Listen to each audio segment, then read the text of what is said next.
dans ce 6e épisode donc, de Design Fonctionnel, le podcast. Aujourd'hui, j'ai le plaisir de recevoir Gary. Voilà, bonjour Gary. Bonjour. Voilà, en fait, tu es fondateur de Caribrinov, une entreprise tout corps d'État. Tout à fait. Donc, ce que j'aimerais tout d'abord, pour commencer, déjà, merci d'avoir accepté mon invitation. Et j'aimerais que tu puisses nous parler de ton parcours et de ce qui t'a conduit à créer, du coup, Caribrinov. Alors, mon parcours, j'ai démarré en 2016 par Carib Peinture. Ok. Et du coup, par Carib Peinture, en fait, on a commencé, on faisait que de la peinture et du placo. Ok. Et en 2019, on m'a recommandé pour une rénovation.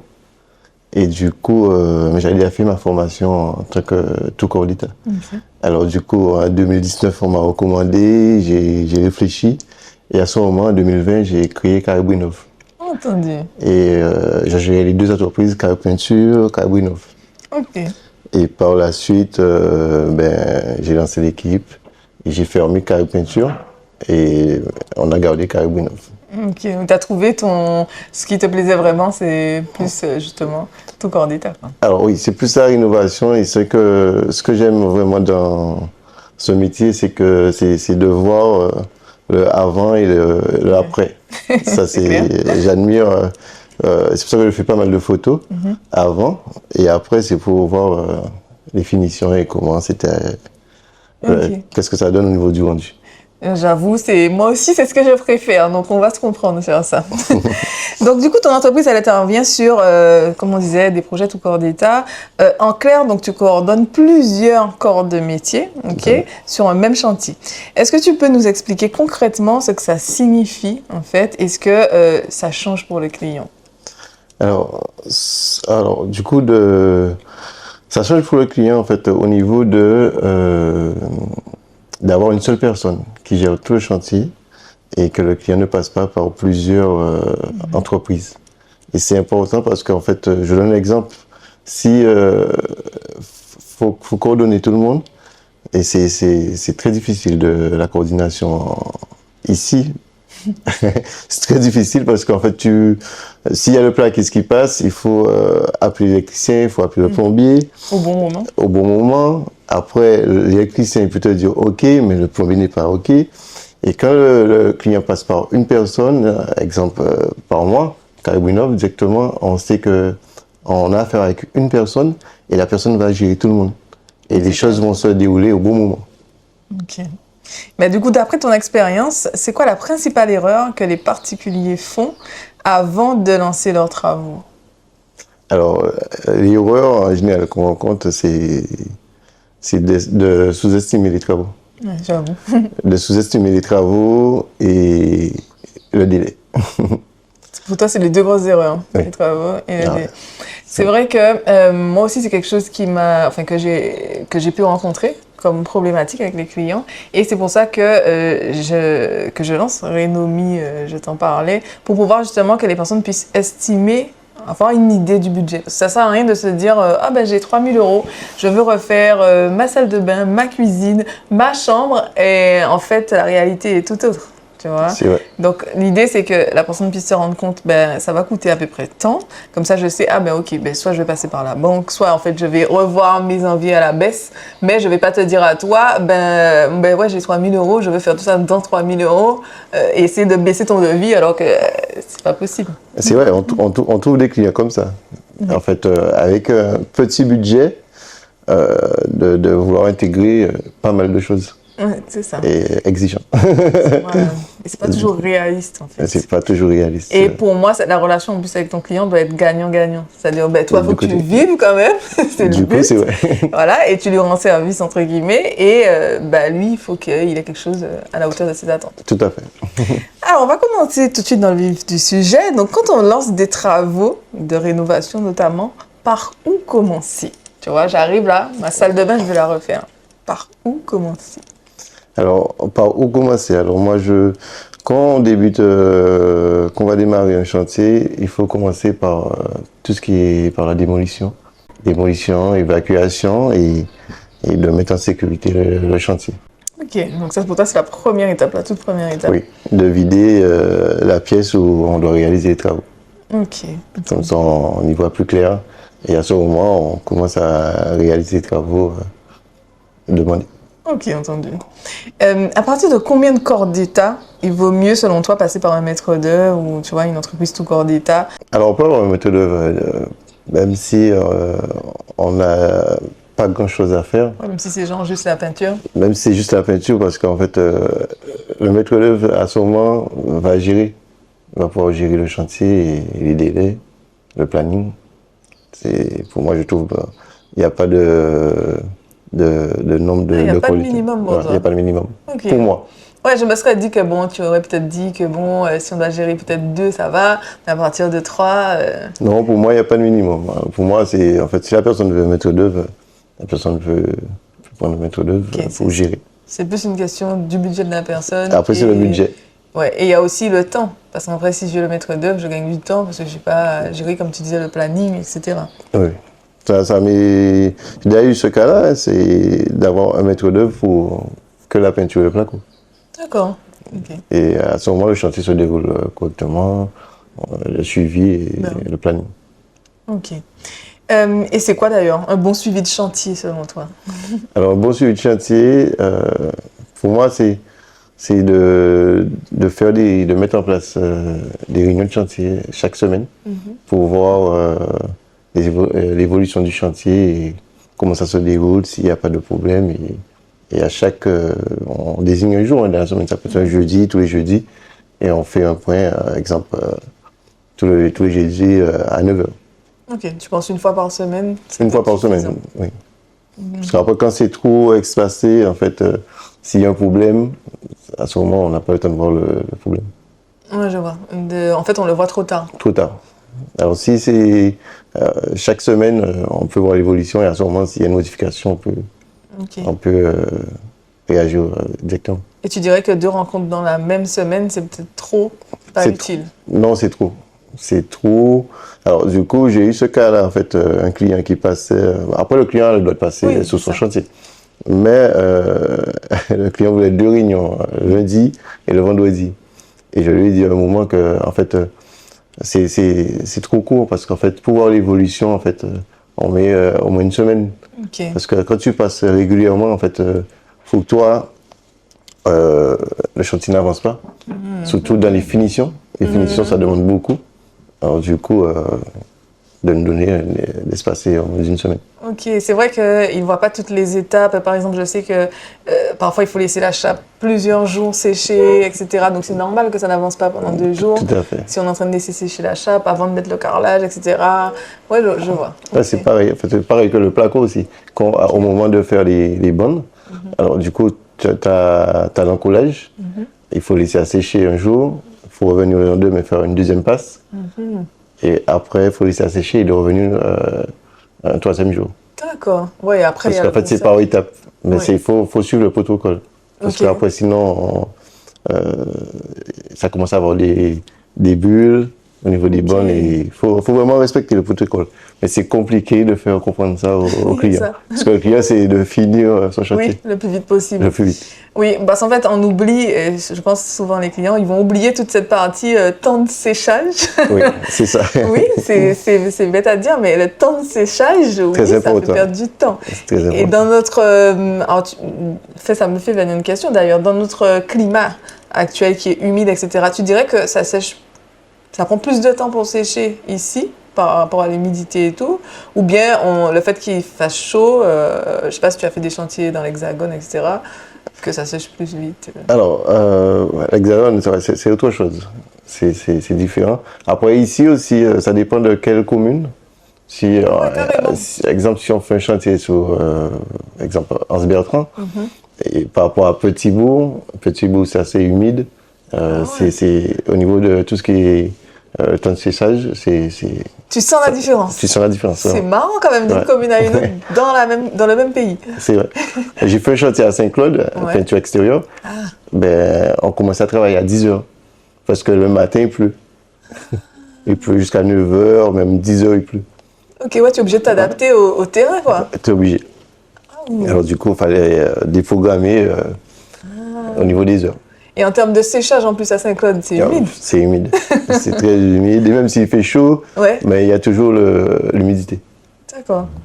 Ok, non, c'est intéressant. J'ai jamais pensé à ça, au fait que d'une commune à une autre... Oui, ça change. Ouais. Donc, du coup, quelque part, ça change un peu les délais aussi de remise, en fait, de fin de chantier. Alors, à ce moment, selon la commune et ce que tu dois faire réaliser comme travaux, vaut mieux mettre sous le contrat par rapport au temps. Au niveau du délai, s'il peut, de faire un bon contrat, parce qu'il faut prendre ça en compte, c'est important. Ok, ouais, tu fais systématiquement le contrat de travaux avec le client. Avec le client, ah oui, c'est obligatoire.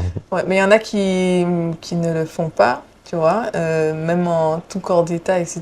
Donc c'est intéressant de le rappeler, de faire un contrat. Et dedans, tu stipules, comme tu disais tout à l'heure, il y a les réunions de chantier, le début, fin de chantier, et tous les éléments potentiellement en accord entre vous deux, quoi. Entre les deux parties. Voilà, c'est ça. Moi, je recommande fortement un contrat, un devis signé et tout. Ok, super. Et du coup, à l'inverse, quels sont les signes d'un chantier mal géré? Peut-être de chantiers que tu as déjà vus ou à l'époque quand tu n'arrivais pas trop à gérer, si c'est arrivé, je ne sais pas. C'est quoi les signes d'un chantier mal géré? Un chantier mal géré, de toute façon, ça se voit directement. Comment ça se voit? Ça se voit, soit un chantier abandonné, problème d'argent. Peut-être l'artisan, il a pris l'argent, il a fait autre chose. Tu vois que le chantier traîne. Et si aussi la personne ne sait pas bien gérer au niveau de la coordination aussi, à ce moment, ça peut être un chantier qui peut être très en retard. Bah, on parlait à l'instant, parce que je vois que la question que j'ai mise là, c'est quels sont les documents essentiels à avoir ou à demander quand on fait suivre son chantier. Et on vient de parler du contrat entre toi et le client. Je fais un planning. Ouais, tu fais un planning aussi, ok. Alors, je fais un planning. Alors, et ce qui est important, c'est de faire le devis. Après le devis, c'est de faire le devis et contrat. On signe, les deux parties signent. Et après, c'est de faire le planning pour avoir les étapes des travaux et les délais. Ouais, je comprends. Ok, super. Et est-ce que tu fais des comptes rendus? Est-ce qu'il y a des éléments par écrit, je sais pas? Par mail, on fait par mail. En fait, avec expérience vécue, maintenant je travaille beaucoup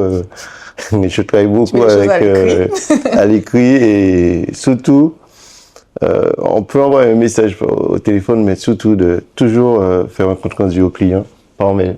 Parce qu'on ne sait jamais demain s'il y a un souci, que ça a été dit et que ça a été validé. Okay, parce que c'est expérience vécue et ici on a toujours tendance à en fait vouloir parler avec un client en fait comme un ami. Et on commence à échanger, on commence à faire des travaux sans signer, sans encadrer le projet. Et à la fin du chantier, tu peux te retrouver avec un client qui va te dire « mais je t'ai jamais dit de faire ça ». Tu vois? Et à ce moment, tu perds de l'argent et ça, j'ai eu cette expérience vécue. Oui. De toute façon, on apprend toujours de nos expériences. Ah oui, à ne pas reproduire. À ne pas reproduire. Bah, dans mon webinaire, justement, comment trouver les bons artisans, je parle de ça, de ce côté où on a tendance à vouloir faire des audios, faire, qu'est-ce qu'on peut dire des choses de façon comme ça, alors que non, il faut peut-être envoyer un message et le mieux, comme tu disais, c'est l'email. Et même l'audio sur WhatsApp, j'aimerais préciser aux gens d'éviter les audios sur WhatsApp parce que pour retrouver une information dans un audio sur WhatsApp, bon courage. Ça, c'est vrai.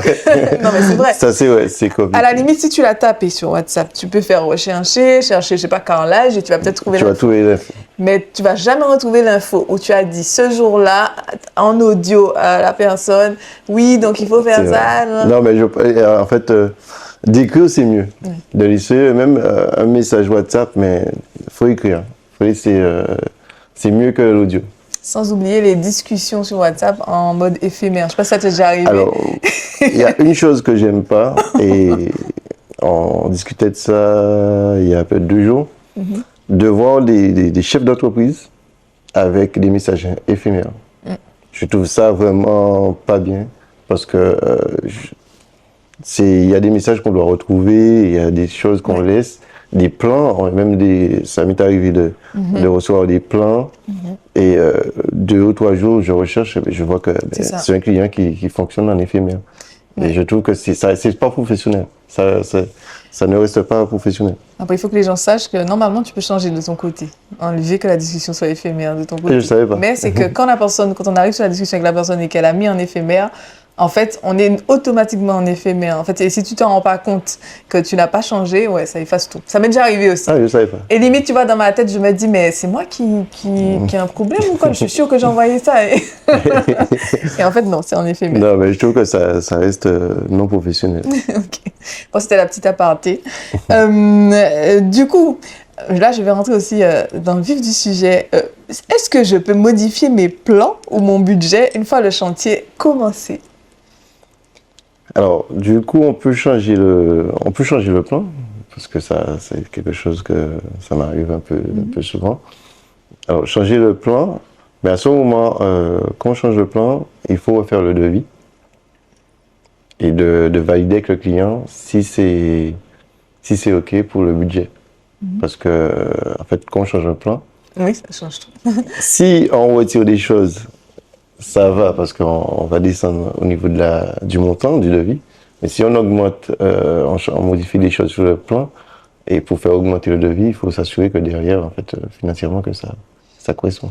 En sachant que parce que des fois, les gens vont te dire, mais non, mais c'est juste que j'ai déplacé telle ou telle chose. Mais en fait, des fois, déplacer tel ou tel élément, ça entraîne un surcoût. C'est pas forcément le même coût parce que c'est la même chose. On est d'accord? Il y a une chose qu'il faut savoir, c'est tout ce qui est à modifier, ça a un coût.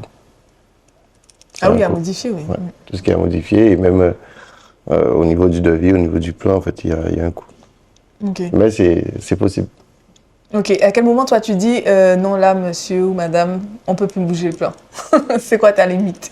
Alors, ça dépend de quel travaux. Ouais, c'est vrai. Par exemple, si on a peint la maison, s'il faut changer la couleur, ouais, c'est vrai. on peut changer. Et justement, j'avais eu ce cas-là, on avait livré un chantier un vendredi. Le client, alors le lundi, on avait nettoyé le chantier, et le client m'appelle, me dit, bon, j'ai été faire une petite balade avec ma femme, et on a vu une couleur Okay. sur la gontière qui était pas mal. Et du coup, c'était une couleur qui se rapprochait de leur couleur. Et il m'a payé. Ouais, et il m'a dit de refaire un devis. Là, hein. Et du coup, j'ai refait la peinture pour lui. Okay. Mais après, ça dépend, en fait, si on dans d'autres corps de métier, si on doit changer, exemple, une salle de bain de place, et on a déjà fait le carrelage, je dirais au client que c'est trop tard. Parce qu'on a déjà fait passer tout le circuit. Ouais, c'est vrai. Et à ce moment, en fait, à part si le client décide vraiment de changer, on casse et on refait. Ouais, travaux supplémentaires. Travaux supplémentaires. Temps supplémentaire. Dès que le client il est d'accord pour le budget. Ouais, c'est ça. C'est-à-dire que c'est pas parce qu'il y a des circuits qu'on ne voit pas, qui sont pas là. Tout ce qui est eau et électricité, une fois qu'on modifie un emplacement, on modifie tout le circuit. On modifie tout le circuit. Tout à fait. Cette question-là, tu as répondu tout à l'heure. À quelle fréquence un client devrait-il visiter son chantier sans gêner le travail des équipes? On avait dit une fois par semaine. Une fois par semaine. C'est le mieux. Voilà. Une fois par semaine, c'est le mieux. C'est ça. Là, c'est pour les personnes qui, tu sais, ça m'arrive d'avoir des clients, ils sont dans l'Hexagone, ils ont des projets ici aux Antilles, et en fait, ils savent pas trop comment gérer parce qu'ils sont à distance. Donc, comment ils peuvent suivre l'avancement d'un chantier quand ils sont pas sur place? Ou bien s'ils sont, disons, super occupés et qu'en fait, tes horaires, mais ils peuvent pas te croiser, en vrai. Alors, du coup, j'avais un client en métropole et qui réalisait des travaux ici.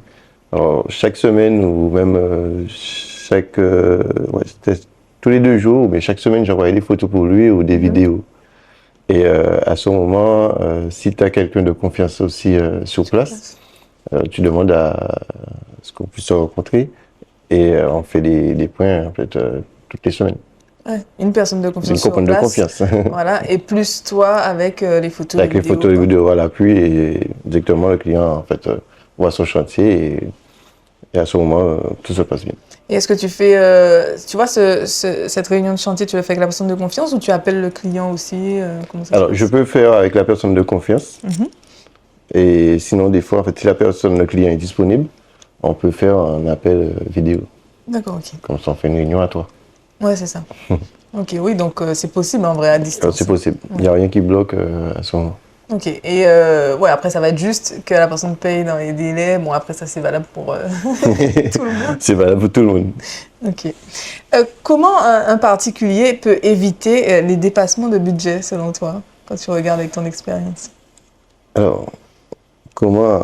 Est-ce qu'on a toujours des travaux supplémentaires en rénovation selon toi ou bien... Alors, c'est pas tout le temps. C'est pas tout le temps. Alors, du coup, ça arrive. Ça arrive. À ce moment, il faut... comme je disais, il faut vraiment regarder. Le plus important, c'est de regarder son budget.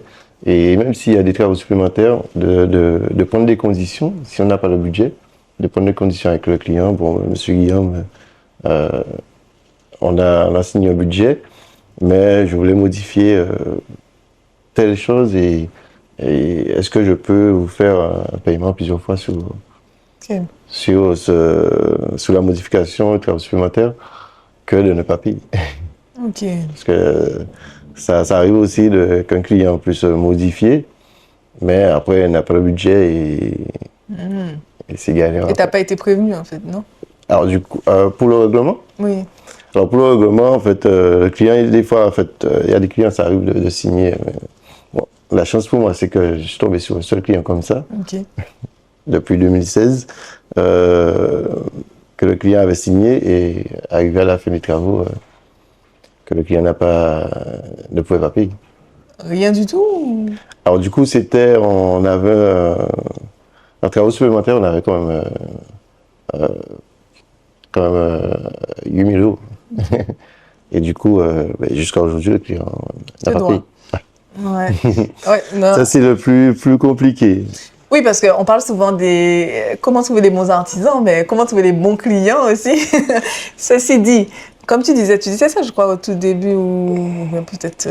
enfin, en tout cas, en général, on attire aussi les clients qui nous ressemblent. Donc, c'est pour ça que, potentiellement, toi, tu es tombé que sur des personnes assez sérieuses, etc. Donc, heureusement. Après, il y a toujours comment on peut dire ça, des exceptions à la règle. Mais il y a aussi des gens, voilà, qui sont pas toujours très honnêtes. D'accord? Alors qu'en vrai, il aurait pu discuter avec toi et dire, bon, ben, on trouve un arrangement, je peux pas, les 8 000 euros, peut-être faire même 200 euros par mois, mais trouver un arrangement. Ouais, en fait, c'est ça, c'est parce qu'en fait, je comprends, en fait, tout le monde, ça peut arriver à tout le monde d'avoir des difficultés et le programme change. Mais à ce moment, on met en place un mode de paiement. Mais il y a des clients qui, en fait, ils vont te retourner le dos directement. Ils vont être fâchés avec toi pour ne pas te payer. Ouais. C'est fait exprès. C'est fait exprès. Mais comment tu fais toi d'ailleurs pour te prémunir des impayés? Est-ce que tu prends par exemple que des clients avec des financements? Est-ce que tu fais confiance et en fait jusque-là ça t'a réussi? Comment tu fais? Alors du coup, nous, la chance que j'ai, c'est que la plupart des chantiers, ça passe directement par la banque. Okay. Alors les déblocages de fonds, et même au niveau de la sécurité, c'est mieux pour nous. Parce qu'en fait, j'envoie une facture et c'est le banquier qui fait le déblocage de fonds. Et par contre, où on a eu le souci une fois, c'était le client qui a reçu les fonds. Oui, et qui fait les blocages.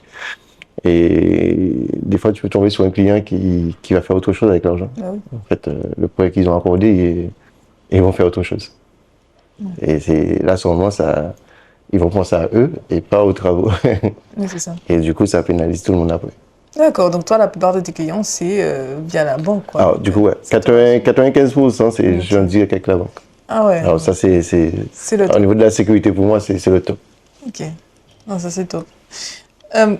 Qu'est-ce qui fait qu'un chantier prend du retard la plupart du temps, quand tu regardes avec l'expérience? Alors, un chantier on peut avoir pas mal de retard.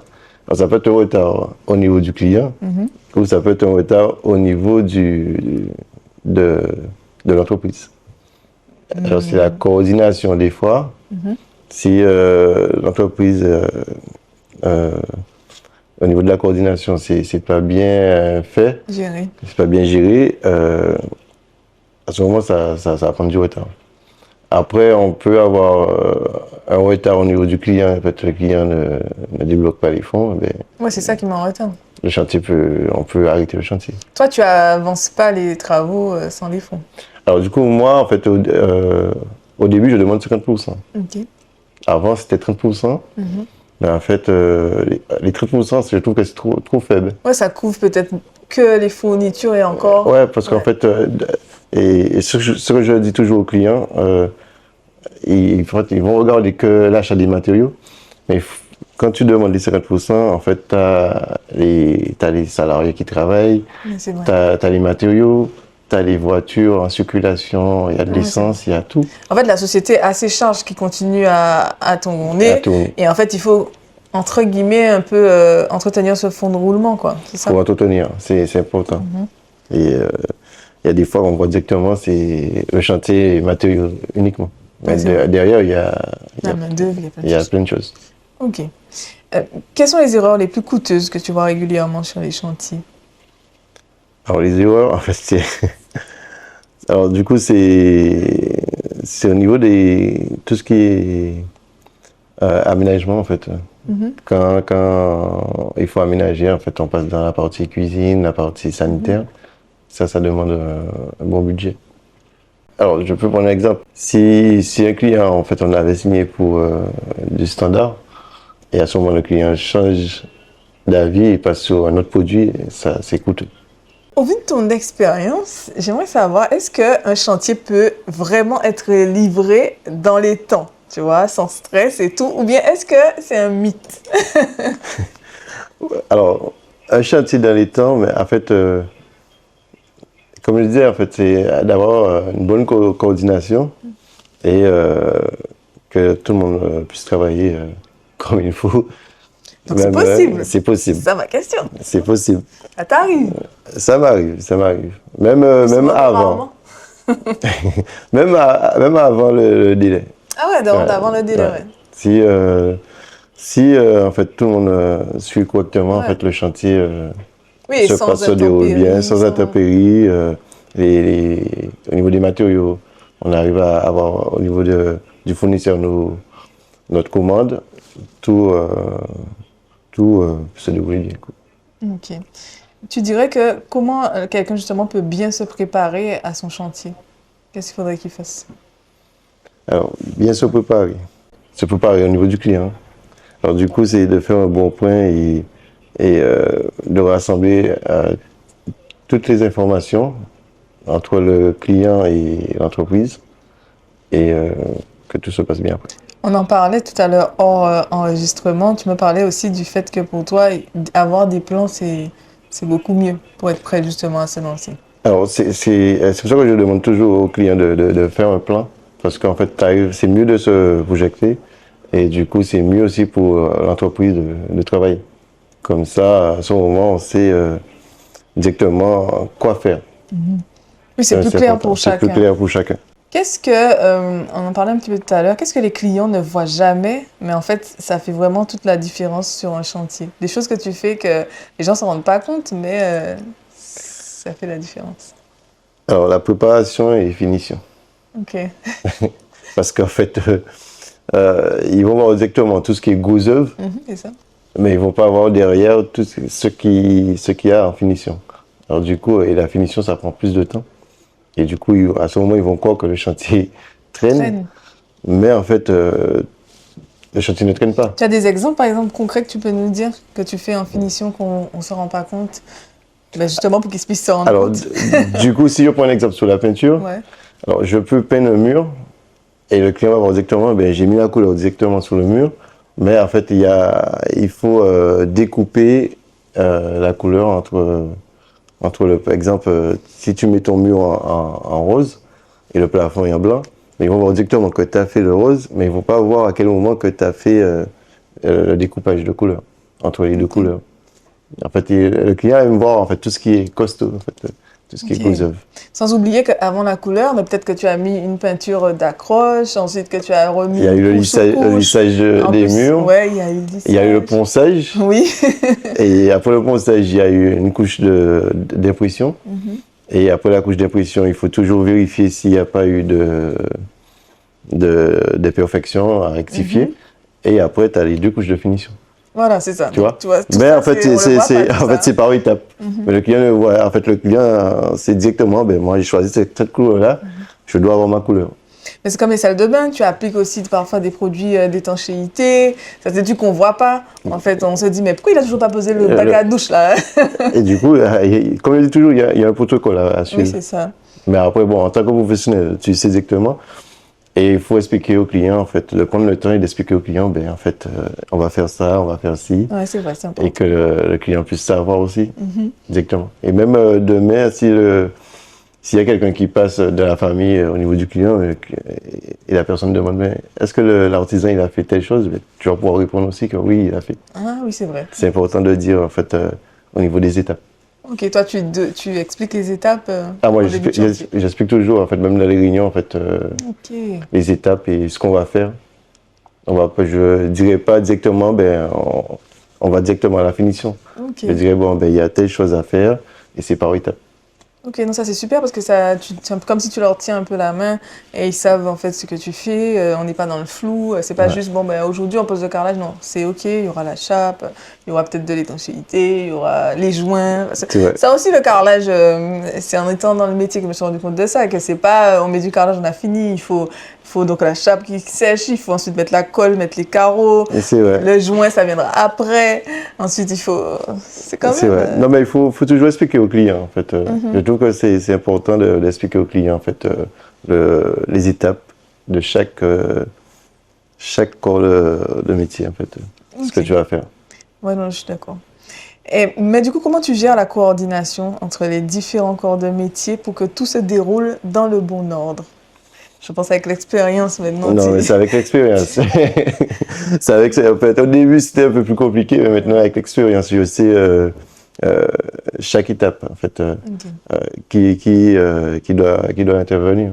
Et à ce moment, je fais le point. Si je sais que les prochains jours, c'est le carreleur, je sais que avant ça, j'ai fait passer l'électricité et l'eau.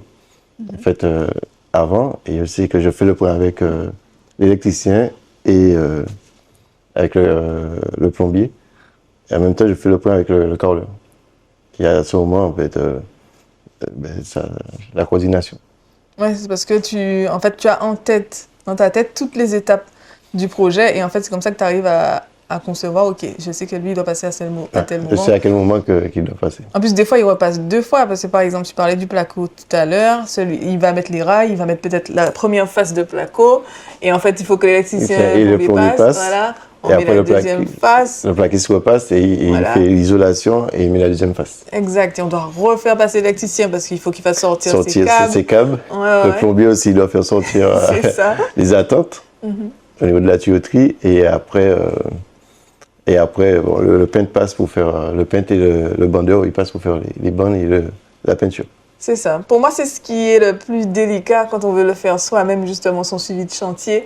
C'est de pouvoir coordonner tout ça. Parce qu'en vrai, si on ne sait pas, il y a des choses il y a des choses, en fait, quand tu n'es pas du métier, en fait, il y a des choses qui va te passer. Oui, tu vas louper. Ouais, que tu vas louper directement. Et ça, après, si l'artisan, c'est un bon, il va te dire directement, bon, mais madame ou monsieur, un tel doit passer avant. Et directement, en fait, il y a des artisans qui vont te dire, mais c'est pas mon métier, oui, c'est la ce que vous m'avez dit de faire. On m'a dit de faire ça et j'ai fait ça, mais après, bon, il faut démonter et refaire. Et ça, c'est le pire, c'est-à-dire ceux qui auront, par exemple, posé le carrelage sans se poser de questions, sans demander, mais où vous allez passer les tuyaux ou l'électricité. Ça, on a eu ce souci-là sur un chantier. Ce chantier que j'avais repris et le client n'a pas laissé d'attente, ni en électricité, ni en plomberie. Il fallait tout refaire, mais en apparent.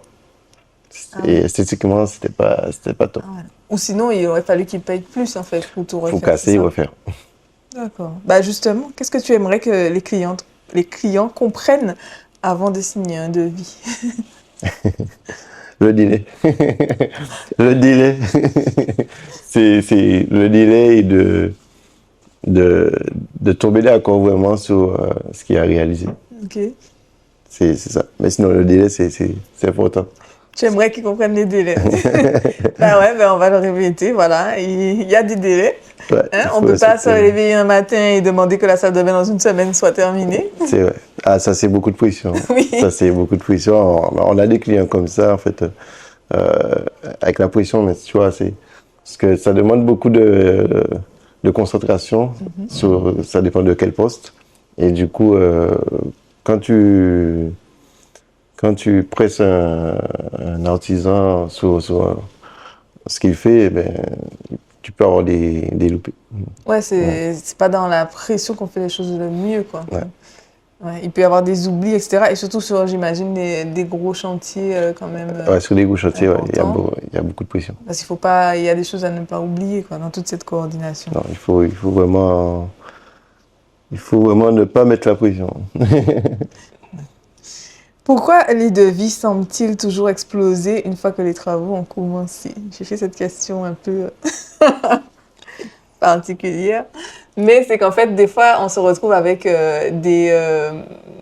vois, on avait un devis au départ, ensuite tu commences les travaux, et après certains entrepreneurs vont dire oui, mais il y a ça à faire, il y a ça à faire, à rajouter des travaux supplémentaires comme ça arrive. Hein.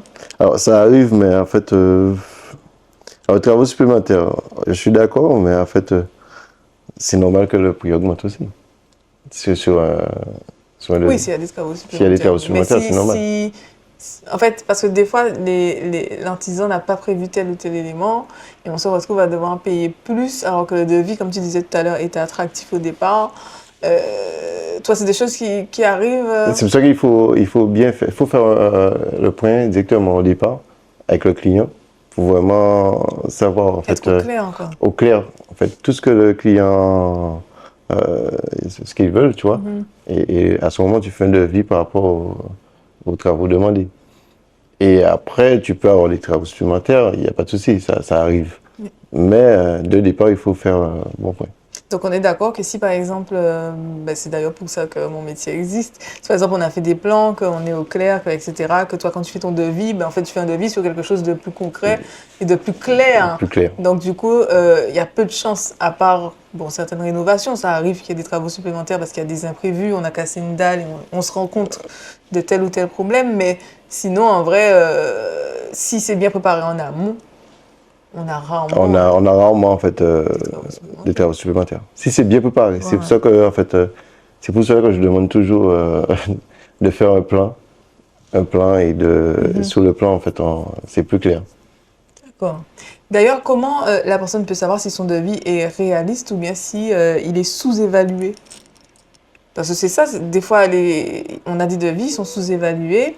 Et en fait, ce qui fait que le professionnel derrière, il va dire il faut rajouter. Et on a déjà signé, on se sent dans l'obligation. Tu vois?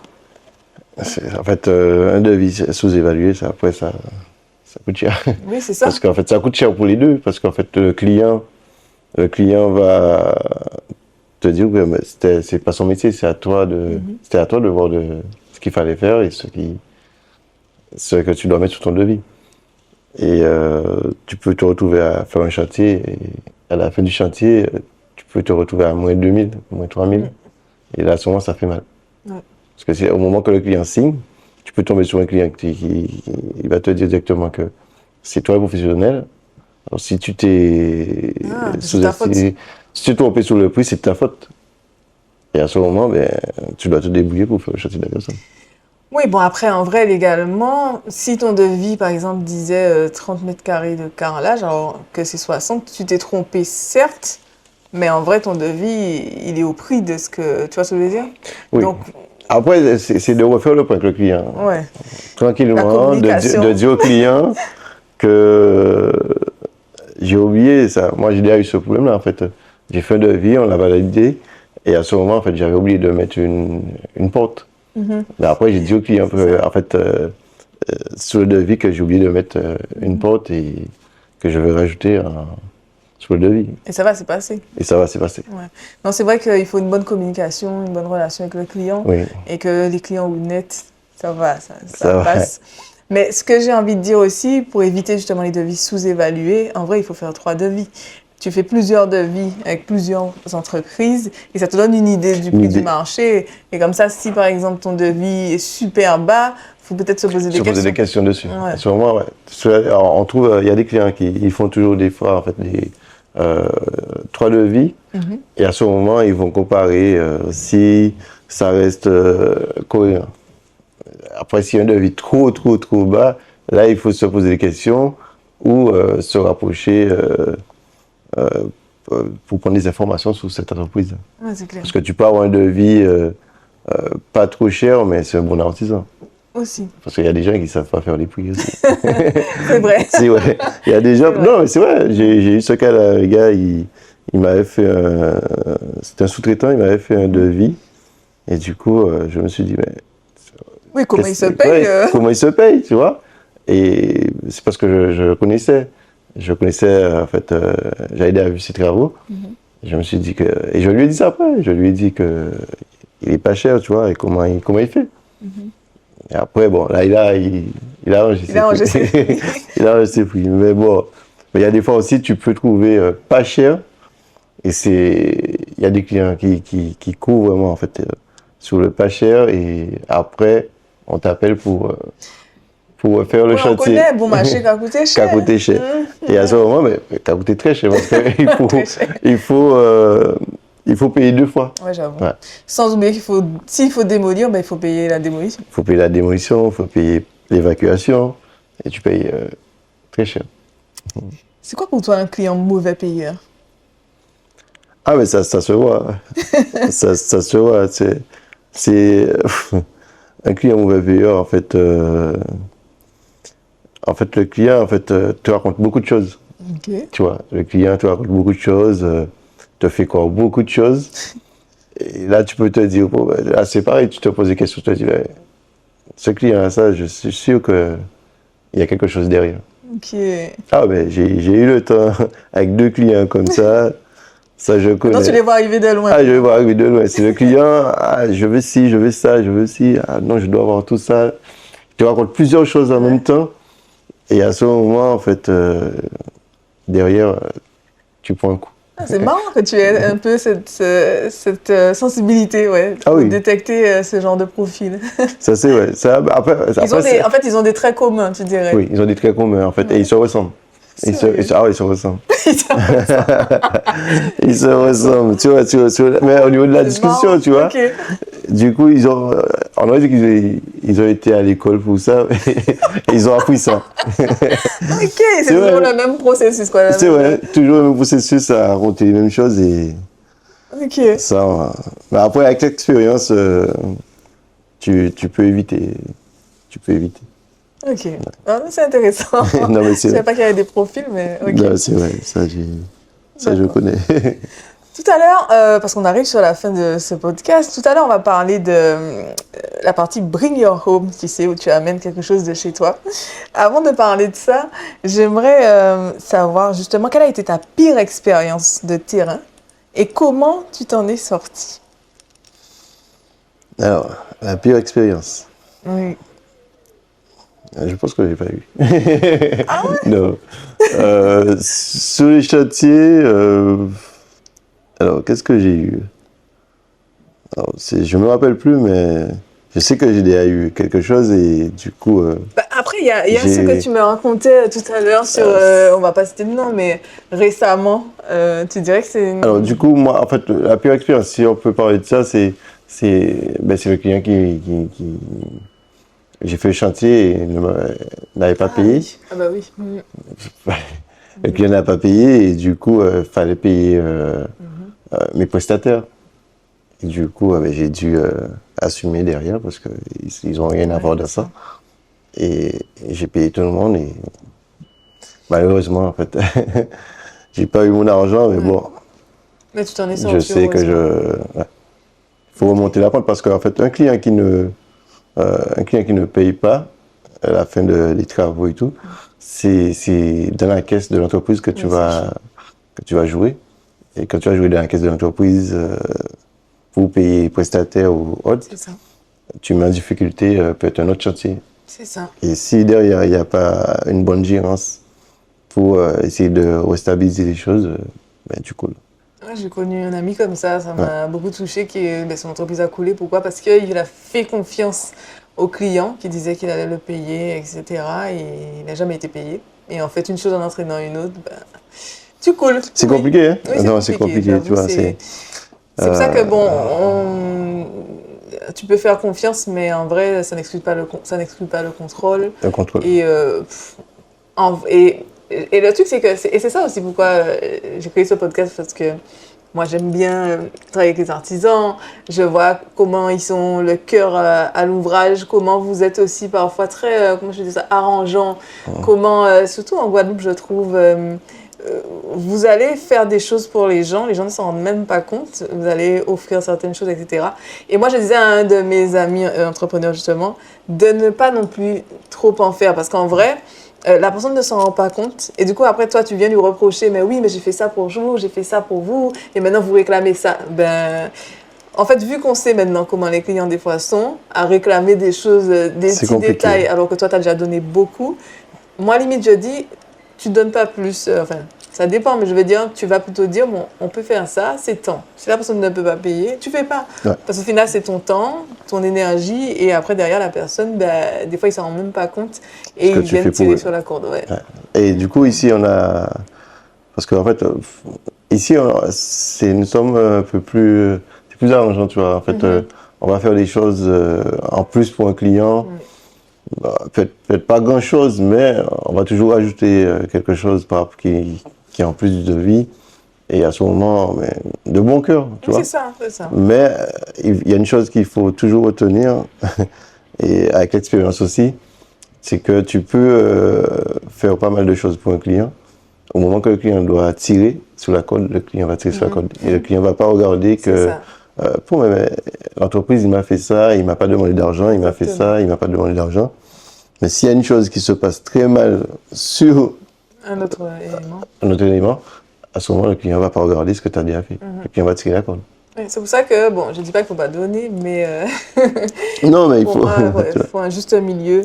Un juste milieu, et du coup, maintenant, il faut prendre beaucoup de précautions, en fait. Oui, et éviter aussi de trop avancer des travaux, moi, je dirais. Ouais, en tant qu'artisan. Parce que des fois, vous comprenez, la personne est pressée, etc. Donc, vous avancez plus vite que la trésorerie, que les virements n'arrivent. Et des fois, les virements n'arrivent jamais. N'arrivent jamais, et à ce moment, tu te fais avoir. C'est ça.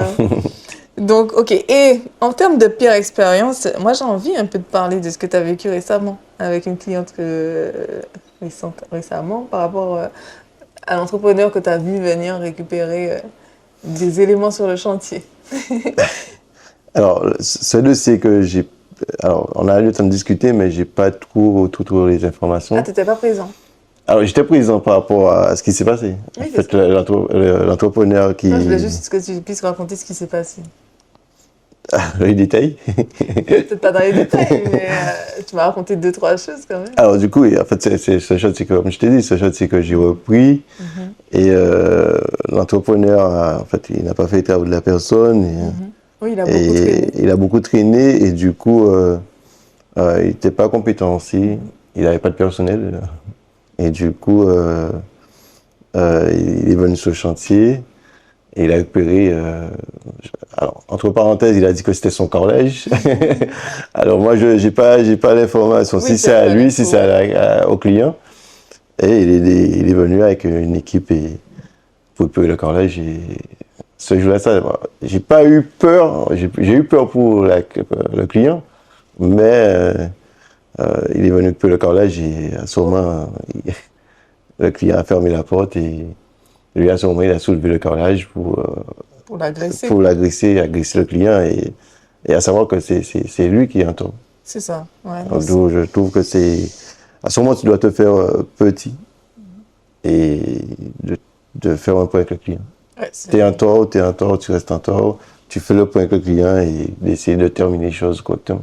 Ouais, je voulais qu'on en parle parce que des fois, on tombe sur des équipes...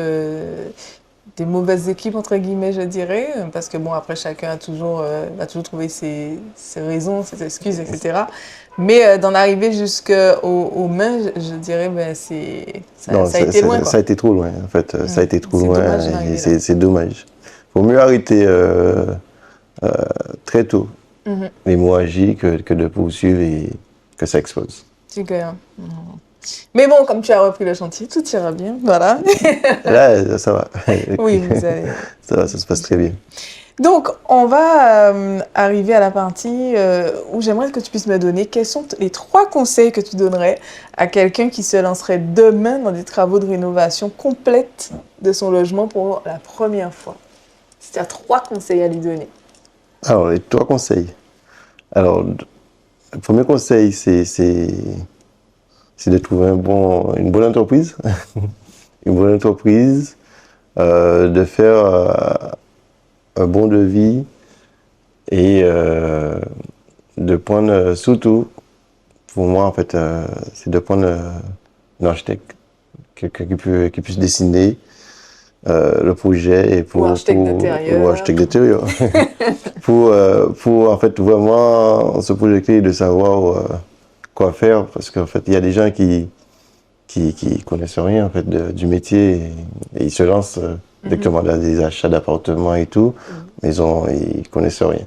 Alors du coup à ce moment, moi je dis que c'est de prendre une bonne entreprise, de préparer un bon devis et d'expliquer vraiment tout ce qu'ils veulent faire. Ok. Oui, il faut être au clair. Il faut être au clair. En fait, il faut être au clair dès le départ. Ouais, c'est vrai. Comme ça, à ce moment, quand tu es au clair dès le départ, eh ben, ton chantier se déroule très bien. Je le pense aussi. C'est pour ça que j'ai créé la Rénov Academy, tu vois, où justement j'accompagne les gens à se préparer pour lancer leur rénovation. Donc, tu vois, créer tes plans, savoir quelles questions poser à l'artisan, quelles questions se poser à soi-même sur son projet, pour que quand on arrive devant l'artisan, on puisse dire, bon ben, voilà ce que je veux exactement, tu vois. Pas juste t'appeler et dire, bon, je vais refaire ma salle de bain, ok.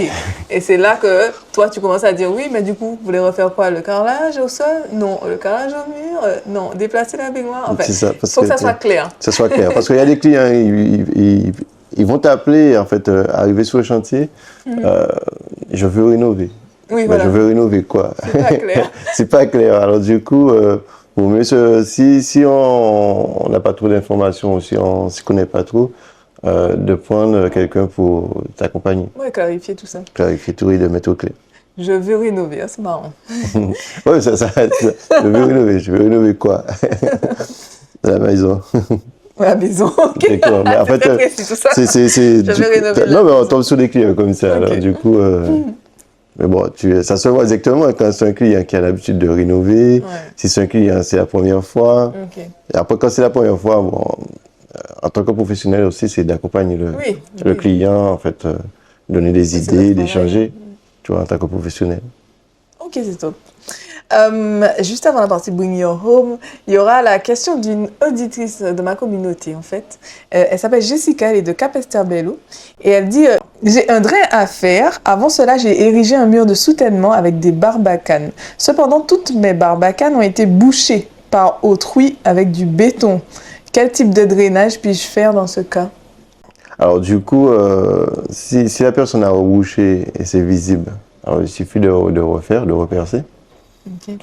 Après, si c'est pas possible, c'est pas visible, le mieux c'est de reposer et de refaire le drainage. Okay. Mais on peut repercer. Ah ouais, elle peut trouver un professionnel qui reperce le mur, mais remet des nouvelles barbacanes. Et, oui. Ça se fait ça. Entendu. Ok. Parce que c'est quoi le risque si elle ne met pas de nouvelles barbacanes? Alors du coup, parce qu'en fait, ça permet en fait de faire passer l'eau. Et s'il n'y a pas de barbacane, du coup, la pression de la terre et l'eau derrière, ça va pousser le mur. Ok. Ça va pousser le mur. Ouais, c'est embêtant. Ouais, et ça va coûter plus cher. Ouais, c'est bon. Je vais préciser d'ailleurs que les barbacanes, c'est justement ces petits tuyaux qu'on va dépasser des murs. En fait, c'est un tuyau que tu mets dans le mur avant le coulage, pendant le ferraillage, et qui permet en fait de laisser le mur respirer. Okay. Alors du coup, si derrière le mur il y a de l'eau, alors l'eau va pouvoir passer dans ce circuit-là. Okay. Mais s'il n'y a pas de circuit, en fait, la pression va pousser le mur. Okay. Et le mur peut tomber. Ok, mais il y a des solutions, tu viens de nous la donner. C'est top. Ok, bah on va passer à mon moment, un de mes moments préférés, Bring Your Home, où tu es censé amener quelque chose de chez toi qui a du sens pour toi. D'accord? Donc aujourd'hui, qu'est-ce que tu nous as amené? Alors du coup, non, c'était les clés de mon jet. Alors, en fait, je faisais du jet ski avant, mais après, avec le temps, j'ai plus de temps. Oui. Mais c'est quelque chose que j'aime bien et qui, après une bonne semaine, de prendre le jet et d'aller en mer, ça me permettait de décompresser D'accord. et de redémarrer un lundi, une nouvelle semaine. Ouais, c'est ta façon de lâcher la pression. Ouais, parce qu'il faut lâcher la pression, parce que quand tu lâches pas la pression, en fait, ça monte et Oui, c'est compliqué. c'est compliqué. Bah, maintenant que tu n'as plus de jet, tu vas faire comment? Non, mais maintenant, en fait, comme je travaille le week-end, en fait, je travaille presque tous les jours. Ah ouais. Ouais, je travaille presque tous les jours avec le nombre de chantiers. Et si je travaille pas pour le client, j'ai des choses à faire personnellement. Alors du coup, comme c'est quelque chose que j'aime, la rénovation et le faire du travail, alors, du coup, ça me dérange pas. Mais tu travailles tous les jours par plaisir ou bien parce que par obligation Alors, en semaine? Non, le week-end. Alors, au week-end, c'est, en fait, s'il y a un chantier, en fait, on doit terminer ou faire avancer. Par obligation, en fait, je vais travailler. Après, tout ce qui est personnel, on le fait. Parce qu'en fait, à 46 ans, en fait, tu as toujours des choses à faire pour toi aussi. Alors, on te dit que cordonnier est toujours mal chaussé. Alors, on laisse les choses à traîner à la maison. C'est pour ça que tu dis que le week-end, tu rénoves. C'est pas forcément chez les gens, c'est chez toi Non, aussi. ça peut être chez moi aussi. Alors, du coup, et comme je le disais, c'est quelque chose que j'aime. Alors, du coup, ça me dérange pas. Tu t'arrêtes jamais, en fait. Non. Je m'arrête jamais. Justement, on me dit toujours, Gary, mais tu dois te reposer. C'est bon. ça. Ouais, on m'a dit, même un salarié il me disait ça. Il me dit, Gary, même si tu ne viens pas sur le chantier, on va gérer. Prends un jour pour toi dans la semaine, c'est important. Ah, c'est bien quand même. Ouais. T'as une belle équipe. Oui, ça se passe très bien. Ok, c'est top. C'est rare de trouver du personnel, surtout les bons. Et quand on trouve, ça se passe bien. Ouais, ça aussi c'est top. Et bah du coup, ça fait une belle conclusion, voilà, le fait que tu aies une super équipe avec toi. Et je te remercie pour d'avoir accepté l'invitation, d'avoir partagé tous ces conseils avec nous. Et je te dis bien à bientôt. Et merci et à bientôt pour le prochain épisode.